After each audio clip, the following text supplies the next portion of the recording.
نماز پڑھنے کے کچھ فزیکل بینیفٹس۔ نماز پڑھنا لنگز کے لیے بہت اچھا ہے کیونکہ وہ لنگز کی ایروبک کیپیسٹی بڑھا دیتا ہے۔ برین ہیمریج اور برین سٹروک کے چانسز بہت کم ہو جاتے ہیں۔ بلڈ سرکولیشن امپروو ہوتا ہے۔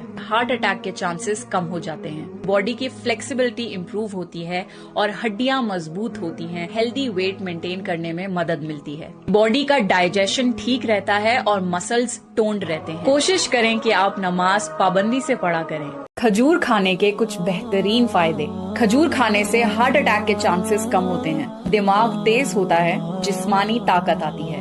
آنکھیں تیز ہوتی ہیں، باڈی میں خون بہت تیزی سے بنتا ہے۔ پیٹ سے ریلیٹڈ جتنی بھی بیماریاں ہیں وہ کھجور کھانے سے ختم ہوتی ہیں۔ پریگننٹ لیڈیز کے لیے کھجور بہت اچھے مانے جاتے ہیں۔ کھجور ہائی ان فائبر ہوتے ہیں اور ان میں وٹامن اے، بی اور سی پایا جاتا ہے۔ تو اب آپ کو سمجھ آیا کہ اللہ تعالیٰ کیوں چاہتا ہے کہ آپ اپنا روزہ کھجور سے کھولیں۔ کیا آپ کو پتا ہے مسجد الاقصی اسلام میں کیا اہمیت رکھتی ہے؟ اقصی مسلمانوں کا پہلا قبلہ تھی۔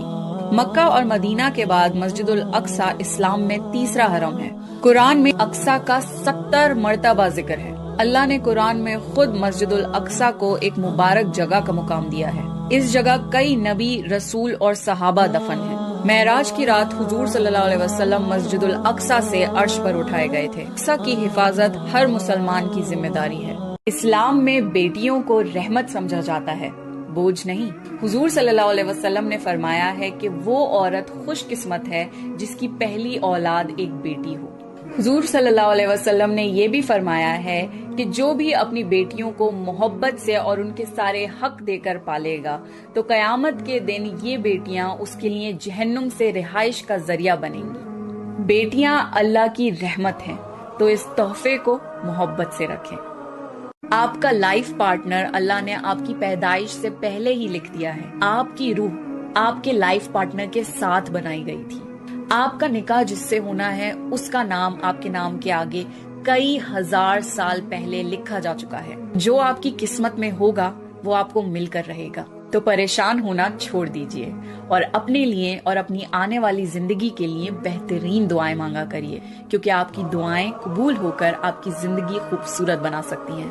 اگر آپ اپنے رزق کو لے کر ہر وقت پریشان رہتے ہیں تو فکر مت کریے، کیونکہ اللہ کا یہ وعدہ ہے کہ انسان کو تب تک موت نہیں آئے گی جب تک اس کی قسمت میں جتنا رزق لکھا ہو اسے مل نہ جائے۔ اللہ نے جتنی سانسیں مقرر کر دی ہیں، انسان کو تب تک موت نہیں آ سکتی جب تک وہ پوری سانسیں نہ لے لے، نہ ایک سانس زیادہ نہ ایک سانس کم۔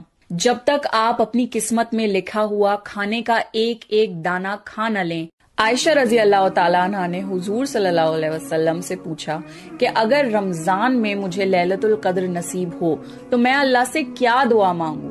تو حضور صلی اللہ علیہ وسلم نے یہ دعا بتائی، اللہم انکا عفو تحب العفو فاعف عنی۔ اے اللہ، تو معاف کرنے والا ہے اور معاف کرنے کو پسند کرتا ہے، بس تو مجھے معاف فرما دے۔ کوشش کریں کہ لیلۃ القدر میں یہ دعا 5 چیزیں جو آپ کو لیلۃ القدر یعنی شب قدر میں ضرور کرنی چاہیے۔ اپنے گناہوں کی معافی مانگیں۔